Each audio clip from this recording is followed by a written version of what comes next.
Welcome to Nonsense, Season 3, Episode 35, our big story and our second show of the week. I'm Jeff Parker. I'm Stu Little. This time we're looking at the Anti-Vax Backlash. Measles makes a comeback. Up next. So it's like its 90s reunion tour? Like it's middle age, now it just wants to come back? 1990s or 1890s? Ah, crap, both, right? I mean, it could be either or. Mostly I find anti-vax people to be well-meaning. You do? I don't think they have malicious intent. We're going to have to dive into the word malicious, but okay. I think they are literally trying to give you something that they think is valuable information. And unfortunately, it is just wrong information because measles be crazy. I have a hard time mapping this into the world of well-intentioned. But it's super important because measles is nuts. Measles is kind of more than nuts. Do you know about immune amnesia? I would like to not know the things I know about measles. I would like to never have to know about this thing ever again. I'd like it to be like the woolly mammoth. Yeah, sure. I'd like to go to the National History Museum and be like, oh, hey kids, that right there is measles. Yeah. We're never going to see it again. But that's not the reality because now I can just go to Texas and see it for real. Measles doesn't just cause temporary illness. It can actually reset your immune system, essentially erasing its memory of past infections and even previous vaccinations for other diseases. It's like that little stick in Men in Black. Yes. It's like it just comes in and just flashes your whole immune system and bloop, just gone. Surprise, now you can get anything. Yeah, I think I'd rather be slapped by Will Smith. Meanwhile, the Texas House has voted to make it easier for parents to reject school vaccine requirements. Great idea. Why don't they just be more broad and put the bill that they want to just reject science in all regard? That would save them time, wouldn't it? Right? Like, why have all these little bills? Just, science. Sometimes it works, I guess. One big, beautiful, terrifying bill. Okay, how disinformation spreads disease. Let's go. I can't wait.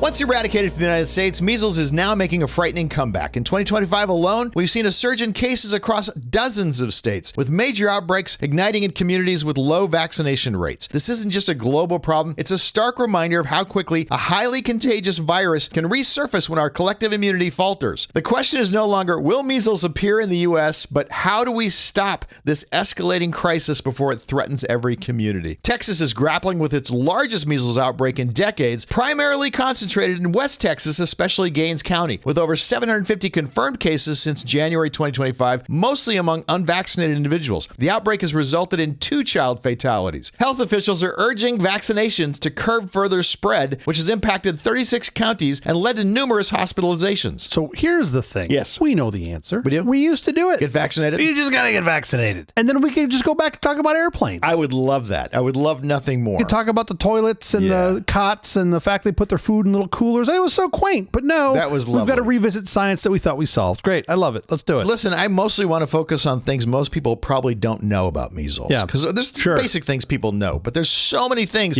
so many things most people don't know about this disease. This is one of those things where I kind of say it in jest, where do you really want to know this? Because it's kind of petrifying, but I agree with you. The answer is you all need to know this, right? Especially because it is a real problem. Here's the thing. With measles, we're basically still, in 2025, walking on a knife's edge in some ways. Yeah. Because all it takes is one traveler with measles, one community with low immunity, usually from low vaccination rates. Gaines County. Yeah, and then you get like some kid, some preschooler whose parents subscribe to their medical advice from some Insta reel and believes that they shouldn't vaccinate their kid, and then boom, you've got an outbreak. Yeah. It's really that fast, and I'm not cutting out steps here. Like that's how quickly it happens. Measles is insanely contagious. When you look at other infectious diseases, this thing is off the chart. We measure infectious diseases with something called R0, right? It's R0. Yeah. It's a mathematical term that indicates how contagious an infectious disease is. It represents the expected number of cases directly generated by one case in a population where all individuals are susceptible to infection. Mm-hmm. One person gets this thing and they're in a population, how many other people are going to get it? Right. So the R0 for influenza is about 1.3. If you get the flu, somewhere between 1 and 2 people are going to get it from you. Mm-hmm. The common cold is around 2 to 3. That's sort of like a typical number. You get a cold, 2 to 3 people are going to get it. Polio is 5 to 7. Wow. The R0 for COVID-19 ranges from about 2.9 to 9.5. We're still trying to figure this out. The current median is about 5.7. Okay. That's double the early R0 estimate of about 2.2 to 2.7. So again, we're still trying to figure this out. With an R0 of 5.7, like with COVID, you would need at least 82% of the population to be immune to COVID-19 to stop its transmission, right? That's sort of the level of herd immunity that you would need. Measles blows all of this out of the water. Yeah. The R0 is 12 to 18. mean. It's at least 2 to 3x what COVID is, the mean of COVID. And that means that one person can infect a small town if you just breathe in the wrong place. You need about 95% vaccine coverage to keep measles at bay. And the problem is we're not hitting that anymore. We were, but now we're not for various reasons. In parts of the U.S. Fortunately, in other parts, we still have herd immunity. Because we have a herd that's not running off the edge of the cliff like a bunch of lemmings. Am I coming across as a little biased? I feel like maybe I'm a little biased. You might have a point of view. I have a point of view, yeah. It is so contagious. One person, if encountering unvaccinated people, can cause 9 out of 10 people to get it. It literally will stay in the room for 2 hours after an infected person has left. It's on the surfaces and it's in the air. Yes. Why, with a highly effective vaccine readily available for decades, are we still seeing significant measles outbreaks in almost every region of the world right now? That's a good question. I mean, I think there's a couple parts to this. We have pretty short memories. Yeah. Like, I don't think most folks, certainly not the folks that are not getting vaccines, remember that measles used to kill about 2 million people a year. Wow. And that was when you had a smaller population. And now people are just like, wait, measles? What's that? Is that a big deal? Right. Like, what? Like, maybe I don't need to get this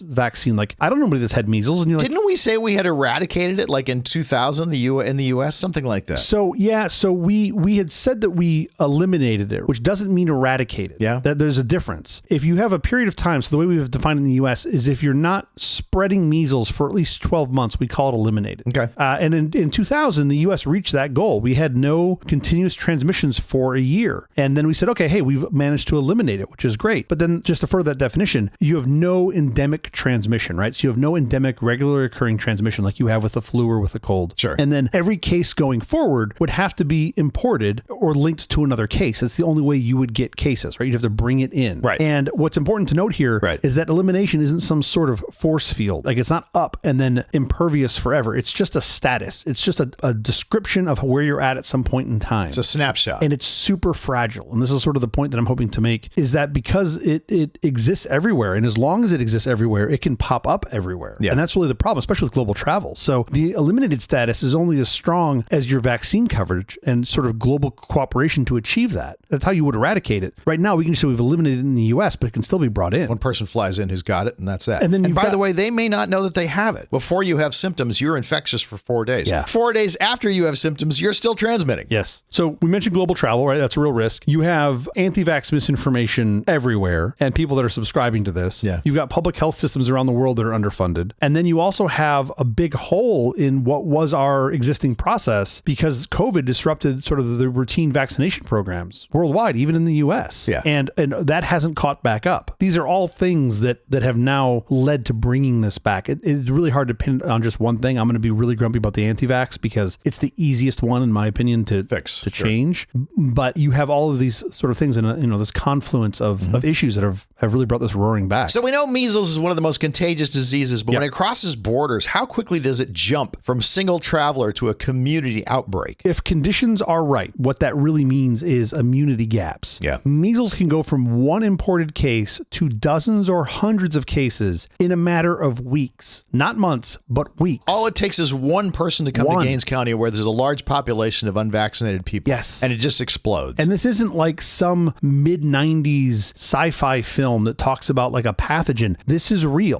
This is actually what happens because when you have this incubation period where for 7 to 14 days after infection, you feel fine. You don't feel bad, but you're walking around transmitting. Spreading. But you're not symptomatic. So the virus is just brewing. You're typically contagious for 4 days before the rash shows up, and then another 4 days that you're contagious afterwards. So you're still potentially transmitting during that time. By the time you see the rash, you've probably already exposed hundreds of people. Dozens to hundreds of people. I guess it depends on your life. Especially if you go to a big concert or something. Sure. Yeah. But just even think about like your preschool, right? When you got an R0 of 18 and you think about your school of 15 or 20 or 25 kids and then multiply that out to their families, you're like, whoa, this is a lot of exposure in a very short period of time. Yeah. And that's why when this sort of single traveler that we're talking about, right, inbound traveler, when they hit a community where that vaccine coverage is less than 95%, so like you said, daycare, a rock concert, a religious group, a school, whatever it is this potential spark that could explode. As soon as somebody else gets it, now they're contagious, but they still might not have any symptoms, right? Any symptoms yet. That explosive growth, that's why that R0 of 12 to 18 is so scary. It just becomes this giant mess. So here's some real world examples, recent ones. In 2019 in New York, we had an outbreak. It was one unvaccinated child that returned from Israel with measles. Okay. The rash occurred 9 days days after the child returned home to the States. Okay. Exposed an ultra-Orthodox Jewish community that had a very low vaccination rate of people that had a known vaccination status below 86%. The result was you had 600 cases in under 6 months. Oh, that's awful. That is insane. I guess I should also preface and say, based on when we're recording this episode, that you should take this with a grain of salt because it's from one of those supposedly corrupt journals, the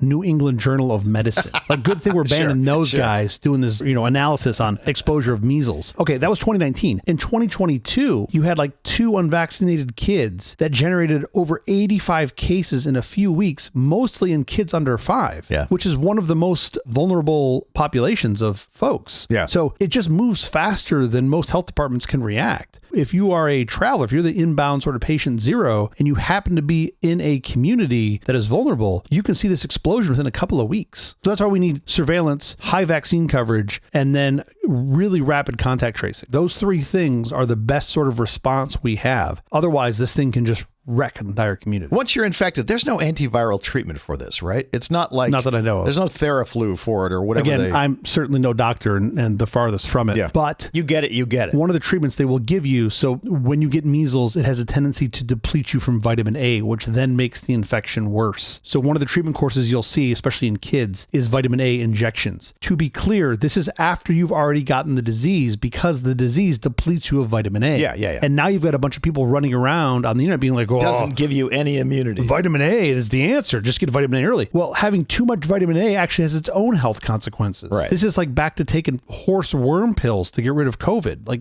no. Like, wait for there to be some analysis and study before you do this. And as it turns out with vitamin A, we've done this and it doesn't work. It doesn't prevent you from getting measles. For the few people who get measles, even after being fully vaccinated, those are called breakthrough cases, right? How mild are their symptoms truly, and are they still able to spread the virus? So this is where there is some good news. The MMR vaccine is one of the best vaccines we have. Mumps, measles, rubella. With MMR vaccine, you are suggested to get 2 doses. After 2 doses, most folks are 97% protected. Yeah. The vast majority of the population, north of that 95% number, are protected. After 1 dose, it's something like 94%.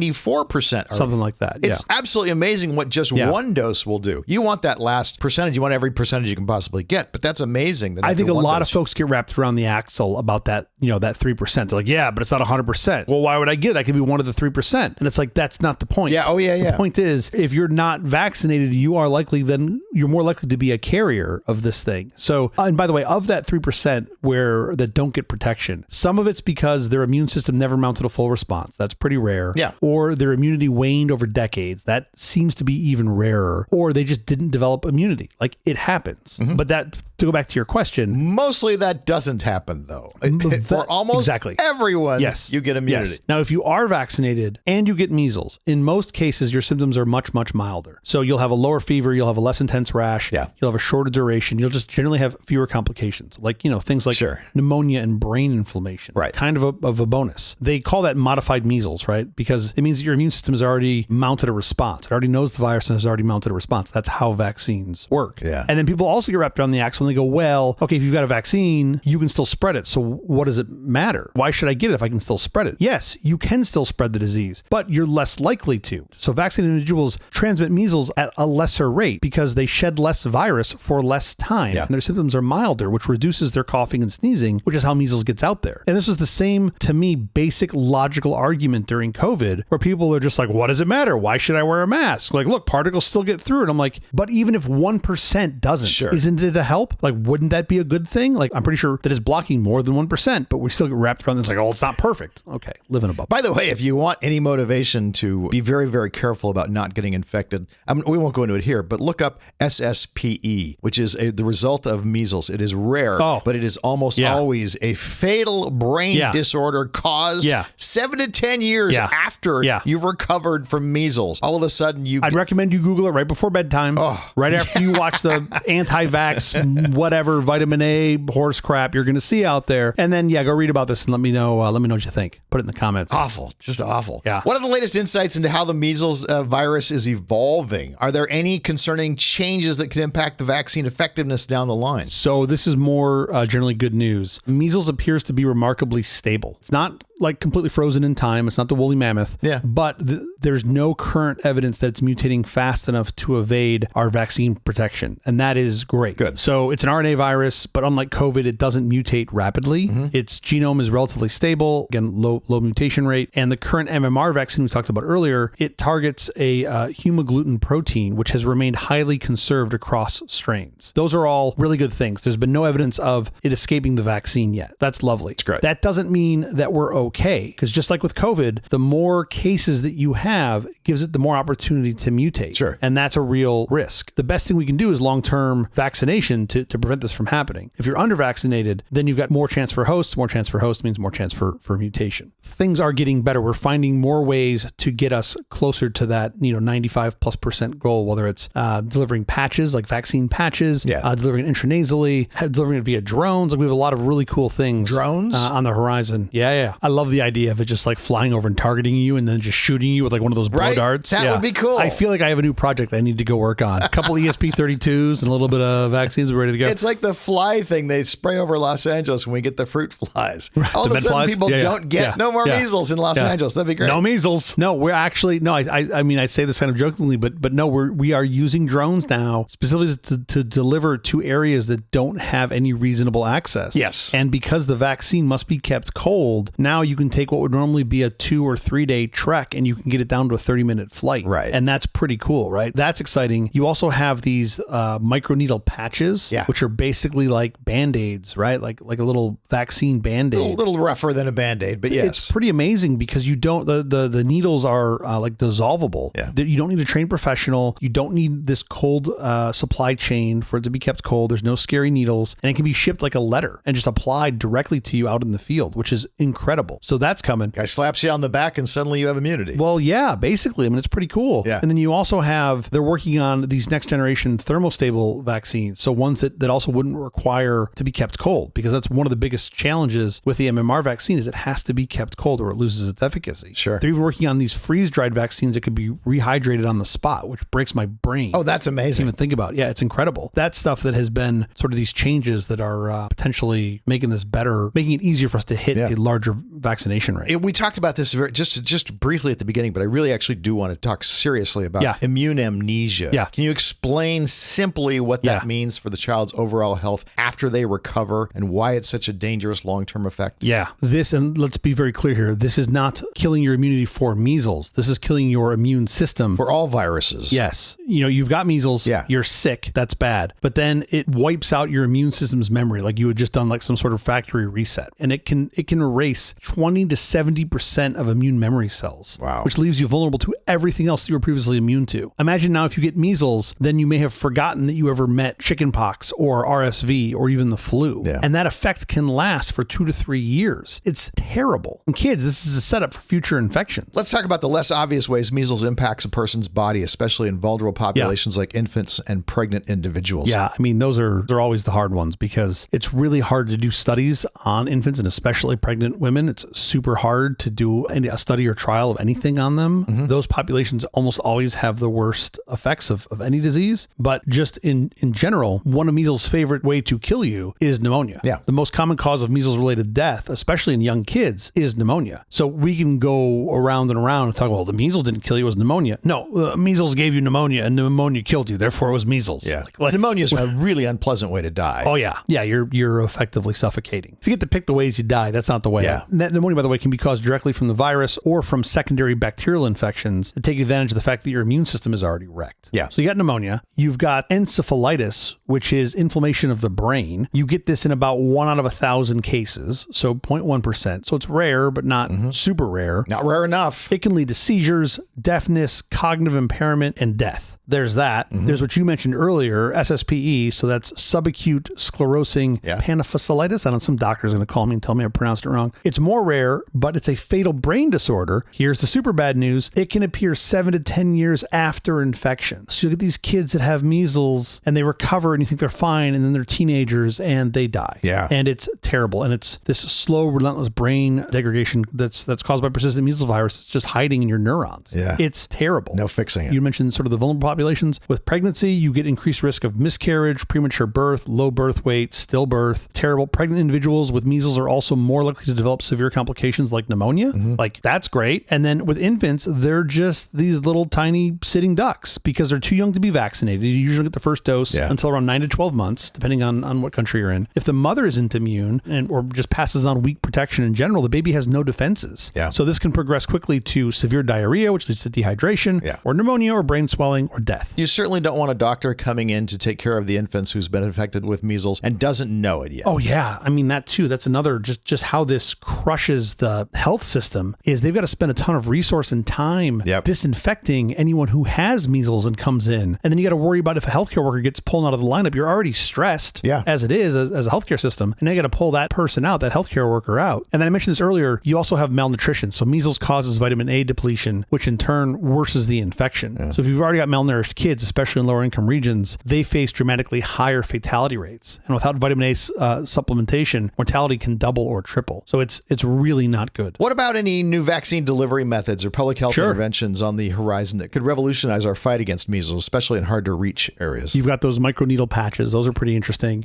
So we already have some things that we chatted about. Better vaccine tracking tools. I mean, this has been something since COVID where you've got better contact tracing. Yeah, sure. Especially using mobile. So that's great. You've got community-driven immunization campaigns. I'm the most optimistic about this. This is where, like, instead of just a flyer, you need the maven in the neighborhood, right? The grandma that knows everybody to go out and bring this information out and get people convinced that they need this. I think this is a real good opportunity for, technology always has two sides to the sword. We can spread the misinformation. We can also spread the good information. So that is encouraging. And then you have folks working on AI-powered outbreak prediction models, trying to figure out, using the wealth of tools that we have, satellite data, mobility patterns driven from cell phones, health records, to try to predict where outbreaks are likely to spark next. And that's super encouraging to me. Like, these are things that will hopefully help us react. Really, at the end, we could just all take a vaccine and we wouldn't have this problem. Skip a step. Sure.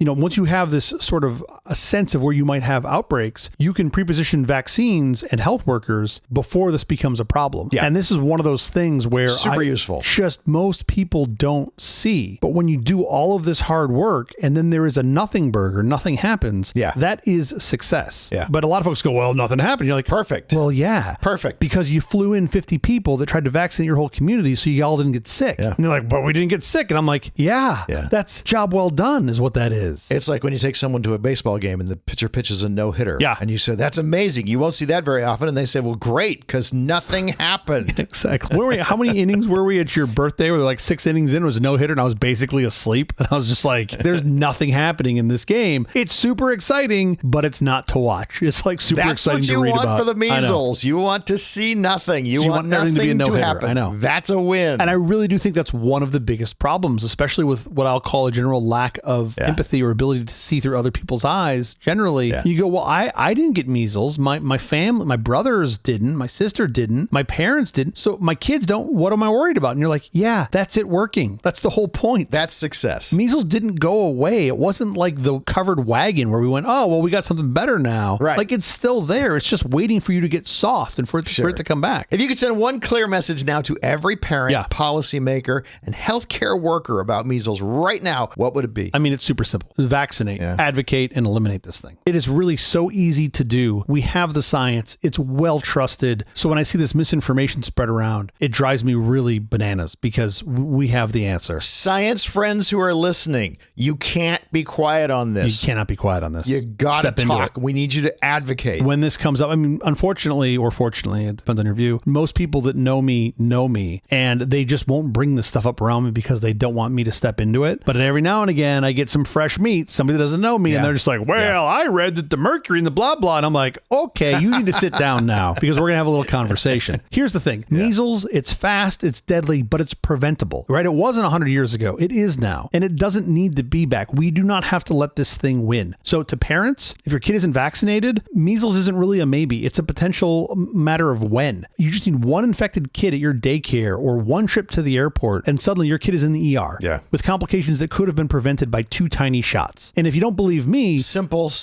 easy fix. Go read or go watch the videos of the parents who have lost kids in these measles outbreaks and how much they regret not getting their kids vaccinated. That's proof in the pudding right there. If you're a policymaker, investing in vaccines is not charity. It's crisis prevention. Yeah. And every dollar spent on immunization saves dozens more in emergency outbreak costs, hospital care, lost productivity. So you can either fund these vaccination programs or fund the body bags to take the people out that die from it. Sure. I don't see that as being much, like there's not much debate there. And then if you're a healthcare worker, and I think these are the folks that don't get enough attention in this, you're not just given a shot, you're protecting your community, right? You're locking the door so that measles can't get through, and you're protecting the kid, the family, the classroom, the community at large. So just keep doing this, keep pushing, keep educating, keep fighting the flood of misinformation with facts and patience. Yeah. And, superhuman restraint, because I kind of want to go just shake people until they get vaccinated. Yeah. It's so hard for me to live in a world where people are just like, well, I don't know. I'm like, oh, come on. Based on what, right? Like really show me your source. Sure. And then you just get wrapped around the axle of people that are like, well, I saw it on Facebook. Okay. Okie dokie. I don't know how to help you if you're already in the anti-vax camp. However, if you are like on the bubble leaning that way, be on the alert always for people cherry picking data, people who are appealing to your emotions, conspiracy theaters, anecdotal evidence over scientific evidence, appeals to nature and purity,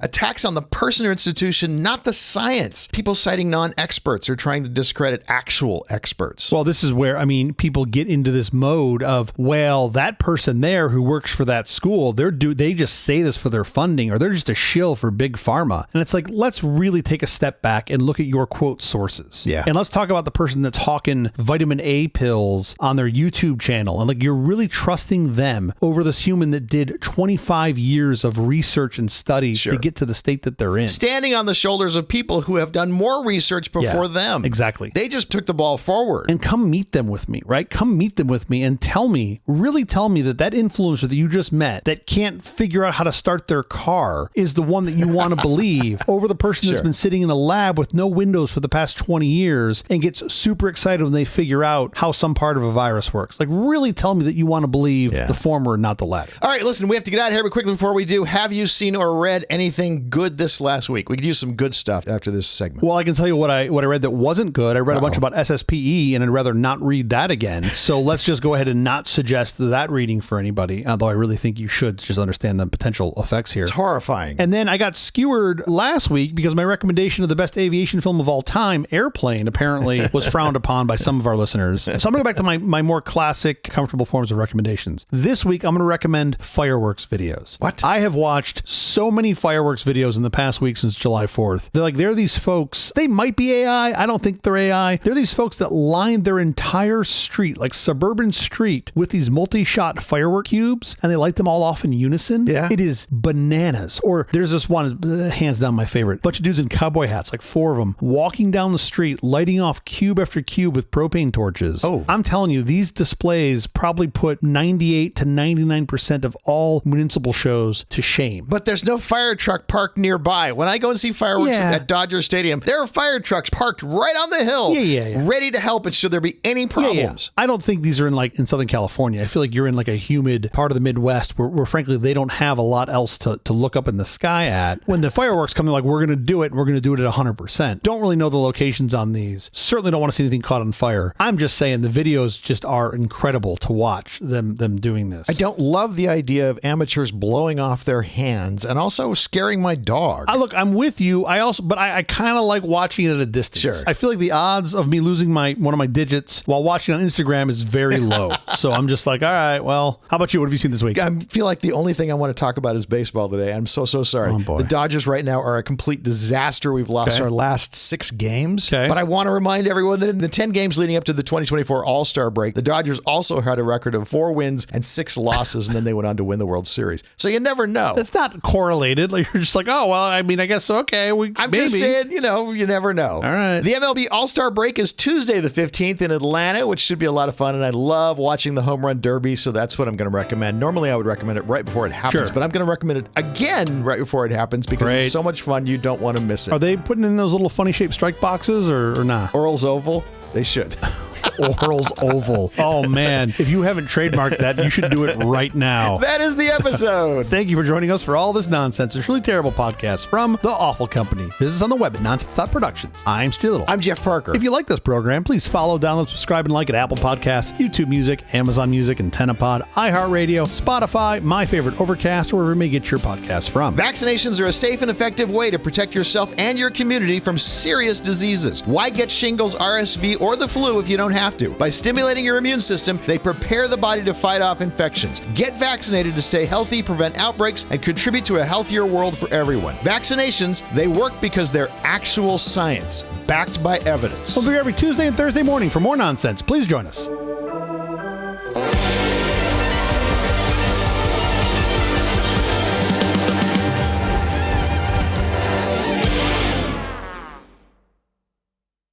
You know what they need to do? They need to make vaccines delicious. Yeah. If you made them delicious, this wouldn't be a problem. And fatty. Fatty is and carcinogenic. Sure, of course. Salty and fatty. If it was a group 1 carcinogen, they would do really well. That's the problem. You couldn't stop people from getting it. Yeah. They would just be all over it. Bacon-flavored vaccine. There's like 2 labs in Jersey that can synthesize any flavor possible. Give me the vaccine pill that tastes like bacon. Sure. You will have people in the Midwest that will be super immune to measles.